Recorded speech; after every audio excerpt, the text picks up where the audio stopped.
Good morning बच्चों, मैं मधु त्रिपाठी प्रस्तुत हूँ 12th इकोनॉमिक्स का एक और वीडियो लेकर के। तो बच्चों, आज के इस वीडियो में हम अल्पकालीन लागतों के बारे में पढ़ने जा रहे हैं। देखिए, अल्पकाल वह समयावधि होती है बच्चों जिसमें उत्पादन के कुछ साधन स्थिर होते हैं, कुछ साधन परिवर्तनशील होते हैं। यदि हमें उत्पादन की मात्रा में परिवर्तन करना है तो वह किसके माध्यम से संभव है? केवल परिवर्ती साधनों की मात्रा में परिवर्तन करके उत्पादन में परिवर्तन किया जा सकता है। स्थिर साधनों में परिवर्तन करने के लिए यह समयावधि कम पड़ जाती है। तो चलिए पढ़ते हैं बच्चों, आज हम अल्पकालीन लागत के बारे में। लागत क्या है बच्चों? लागत से तात्पर्य होता है किसी भी वस्तु को उत्पादित करने के लिए या किसी भी सेवा को उत्पादित करने के लिए जो कुल धनराशि खर्च की जाती है उसे हम क्या कहते हैं? लागत कहते हैं बच्चों। अभी ये जो अल्पकालीन लागतें हैं, इन उत्पादन लागतों को 3 भागों में बांटा गया या इसके 3 प्रकार हैं बच्चों। पहला कुल लागत, औसत लागत और तीसरा है आपका सीमांत लागत। तो पहले हम पढ़ते हैं बच्चों कुल लागत क्या है। देखिए, एक फर्म उत्पादन की निश्चित मात्रा उत्पादित करने के लिए, एक फर्म जो है उत्पादन की एक निश्चित मात्रा उत्पादित करने के लिए जितना भी व्यय करती है या कुल जो व्यय करती है उसे क्या कहते हैं? उस फर्म की लागत कहते हैं बच्चों, या कुल लागत कहते हैं। देखिए, उदाहरण के तौर पर यदि हम कहें कि एक फर्म जो है 100 मार्कर पेन बनाती है तो उसे कुल कितना व्यय करना पड़ता है? 1000 रुपये व्यय करना पड़ता है। तो ये 100 मार्कर पेनों की लागत कितनी हुई? 1000 हुई बच्चों। कहने का मतलब है कि किसी भी वस्तु की एक निश्चित मात्रा उत्पादित करने के लिए फर्म को जितना व्यय करना पड़ता है, जितना खर्च करना पड़ता है, वो क्या कहलाते हैं बच्चों? वो कुल लागत कहलाती है। देखिए, अल्पकाल में 2 प्रकार के साधनों से उत्पादन होता है। एक तो है आपका स्थिर साधन और दूसरा है परिवर्ती साधन। इन दोनों साधनों पे जो कुल व्यय है, उन दोनों साधनों पे किया जाने वाला कुल व्यय का योग जो है वो क्या होता है बच्चों? आपका कुल लागत होता है। अतः हम कह सकते हैं कि टीसी बराबर बच्चों क्या होगा? टीसी मतलब ये टोटल कॉस्ट बराबर क्या होगा आपका? TFC plus TVC. अब ये टीसी मतलब टोटल कॉस्ट, कुल लागत, ये किसका जोड़ है बच्चों? टीएफसी का, total fixed cost plus total variable cost. Total जो कुल परिवर्ती लागत और कुल स्थिर साधनों पे जो खर्चा है, उन दोनों का जोड़ जो है वो क्या बन जाता है बच्चों? कुल लागत कहलाता है। अब यदि कहा जाए कि ये टीएफसी किसे कहते हैं, या कह सकते हो कि कुल स्थिर लागत से क्या अभिप्राय है? तो कुल स्थिर लागतें वे लागतें होती हैं या इनमें वे लागतें शामिल होती हैं जो उत्पादन के स्थिर साधन पर खर्च की जाती हैं बच्चों। और ये लागतें ऐसी हैं कि चाहे उत्पादन शून्य हो, उत्पादन घटे या बढ़े, अल्पकाल में इनमें परिवर्तन नहीं होता है। अर्थात उत्पादन के प्रत्येक स्तर पर ये लागतें कैसी होती हैं? स्थिर होती है। जैसे बच्चों यहाँ तालिका मैंने बनाई है, ये देखिए उत्पादन की इकाइयाँ हैं 0, 1, 2, 3, 4, 5, 6 करके। यहाँ पे आप, और ये आपका क्या है? टीएफसी, टोटल फिक्स्ड कॉस्ट, कुल स्थिर लागत। तो ये क्या है? अल्पकाल में देखिए उत्पादन की इकाइयाँ क्या थी? 0 थी तब भी ये 60 थी, 1 हो गई तब भी ये 60 है। यहाँ पे आप देख रहे हैं 6 तो हो गई उत्पादन की इकाई, लेकिन तब भी टीएफसी क्या है? 60 ही। कहने का मतलब है कि कुल स्थिर लागत जो है वो अल्पकाल में स्थिर रहती है, उसमें परिवर्तन उत्पादन के साथ नहीं होता है। अर्थात हम कह सकते हैं कि स्थिर लागतें वे लागतें होती हैं जो उत्पादन के साथ परिवर्तित नहीं होती हैं बच्चों। इसीलिए हम इनको क्या कहते हैं, ऊपरी लागतें भी कहते हैं, पूरक लागतें कहते हैं, अप्रत्यक्ष लागतें भी कहते हैं इसको। तो ये समझ में आ गया हो बच्चों कि TFC क्या है हमारा, कुल स्थिर लागत। और ये कुल स्थिर लागत मतलब उसमें वे लागतें शामिल होती हैं जो उत्पादन के स्थिर साधनों पर खर्च की जाती, व्यय की जाती हैं। अब देखिए, अगर हम इसका ग्राफ बनाएं बच्चों, तो इसका ग्राफ कैसे बनेगा, इस प्रकार से बनेगा। ये कॉस्ट है, ये आपका आउटपुट,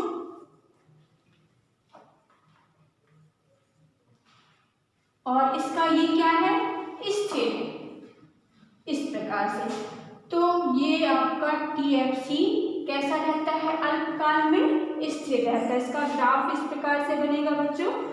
अब हम बात करते हैं TVC की, टोटल वेरिएबल कॉस्ट, कुल परिवर्ती लागत। तो बच्चों, कुल परिवर्ती लागतों के अंतर्गत वे लागतें सम्मिलित की जाती हैं जो उत्पादन के परिवर्ती साधनों पर खर्च की जाती हैं। परिवर्ती साधन जो है बच्चों क्या होते हैं, जो अल्पकाल में आप उत्पादन के अनुसार उनको बढ़ा सकते हो, घटा सकते हो। और यदि क्या है, परिवर्ती साधनों की लागत यदि क्या है, शून्य है, उत्पादन शून्य है, तो लागत भी कैसी होगी, शून्य होगी। कहने का मतलब है कि ये परिवर्ती लागत जो है उत्पादन के अनुसार परिवर्तित होती है। यदि उत्पादन बढ़ेगा तो लागत भी बढ़ेगी, उत्पादन घटेगा तो लागत भी घटेगी। और यदि परिवर्ती साधनों की लागत, उत्पादन शून्य है तो लागत भी कैसी होगी, शून्य होगी। तो इस प्रकार हम कह सकते हैं बच्चों कि परिवर्ती लागतें वे लागतें होती हैं जो उत्पादन के अनुसार परिवर्तित होती रहती है। इसीलिए इन लागतों को क्या है, हम मुख्य लागतें भी कहते हैं, प्रत्यक्ष लागतें या विशेष लागतों के नाम से भी इसको जाना जाता है बच्चों। तो अब हम देखें कि ये हमारी कुल स्थिर लागत और कुल परिवर्तित लागत जो है मिलकर क्या बन जाती है, कुल लागत बन जाती है बच्चों। यहाँ पे देखें हम, ये है हमारा TFC, देख रहे हैं कि आप उत्पादन की इकाइयाँ बढ़ रही हैं, 0 से 1, 2, 3, 4, 5, 6 हो गए, लेकिन ये TFC क्या होता है, स्थिर होता है। और variable cost, total variable cost जो है वो जैसे जैसे क्या होगा, उत्पादन की इकाइयाँ बढ़ेंगी, वैसे वैसे ये हमारा टोटल वेरिएबल कॉस्ट भी बढ़ेगा। अब जब हम इन दोनों को जोड़ देंगे तो ये क्या बन जाता है बच्चों, TC बन जाता है। इस प्रकार TC जो है, टोटल कॉस्ट जो है वो किसका सम है, TFC प्लस TVC का सम है।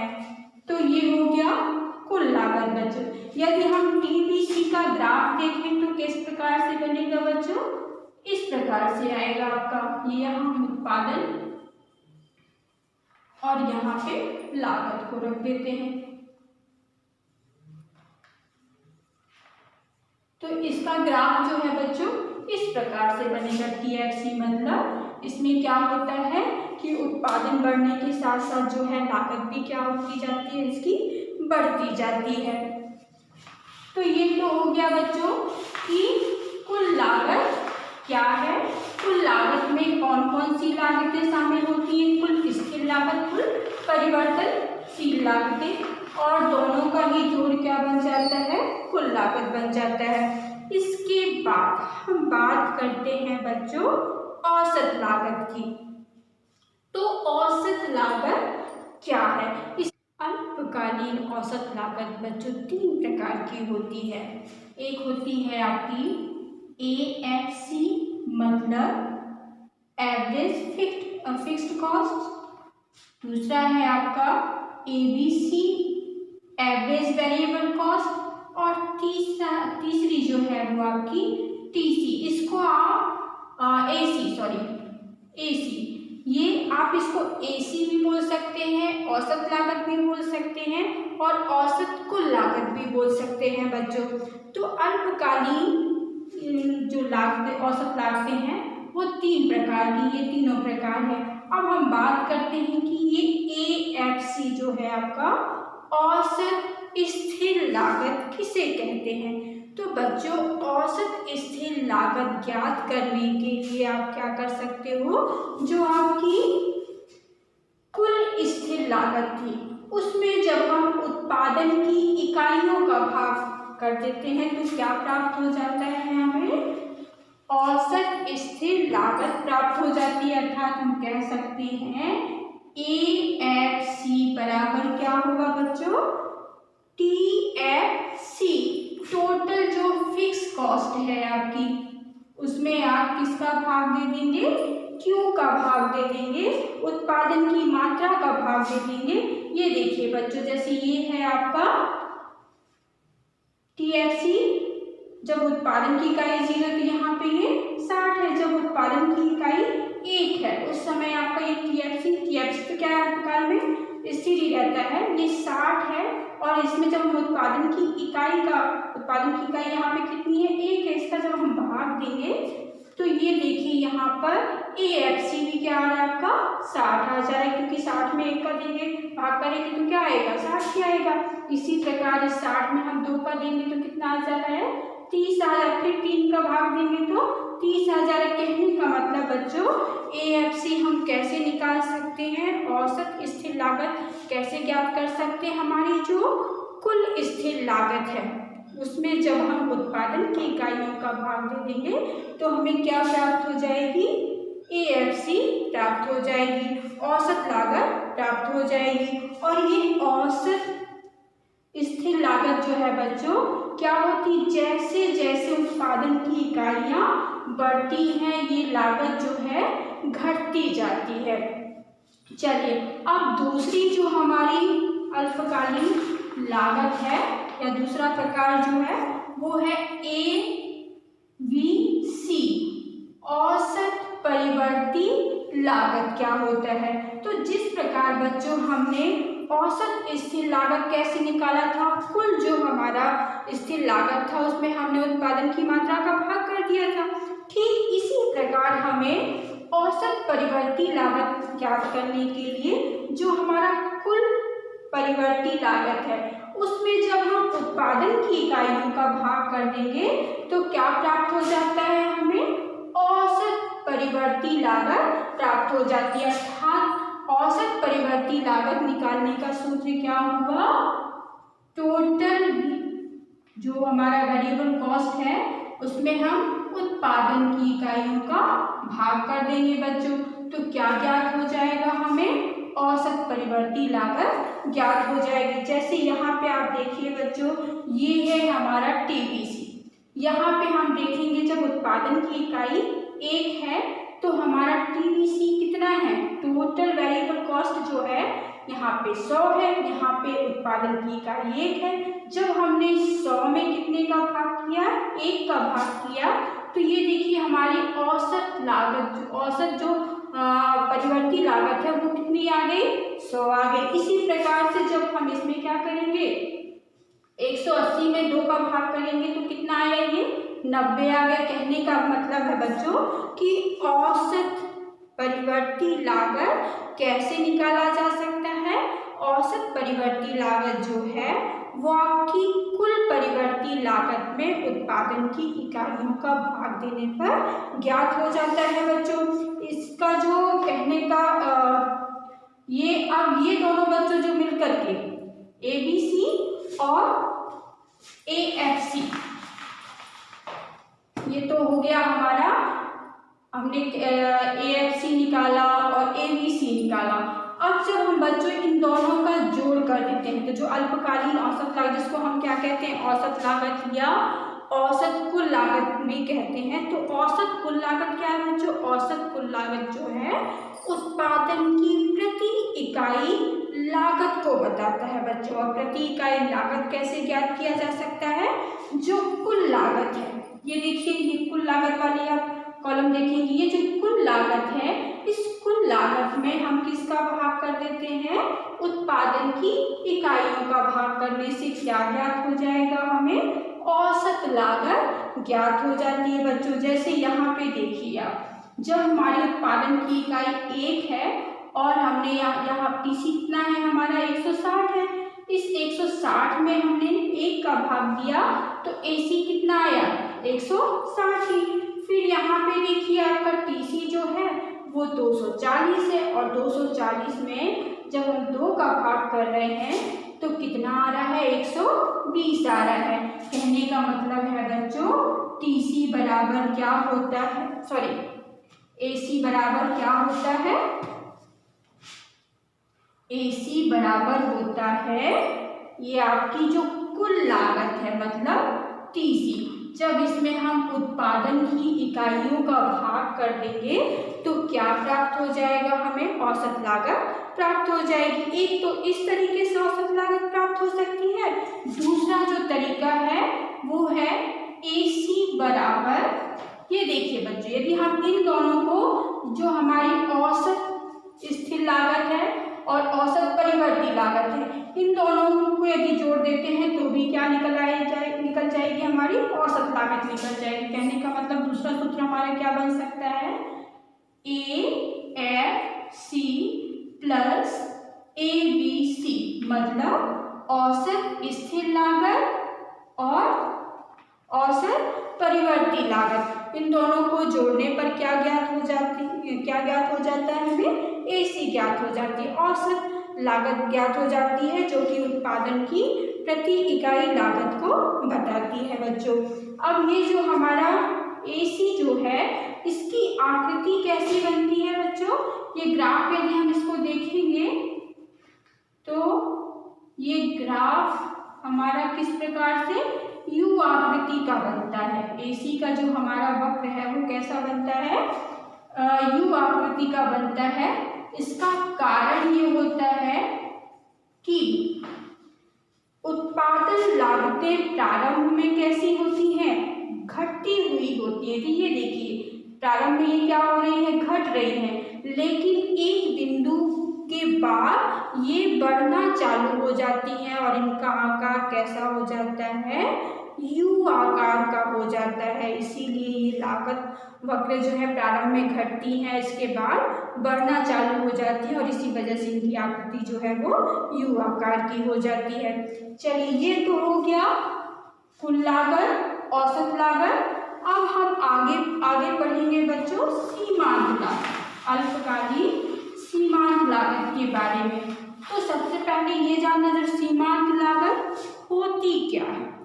तो सीमांत लागत से तात्पर्य होता है बच्चों कि उत्पादन की एक अतिरिक्त इकाई को उत्पादित करने में लगने वाली लागत से होता है, या हम यूँ कह सकते हैं दूसरे शब्दों में कि उत्पादन की एक अतिरिक्त इकाई उत्पादित करने से कुल लागत में होने वाली वृद्धि को क्या कहते हैं, सीमांत लागत कहते हैं बच्चों।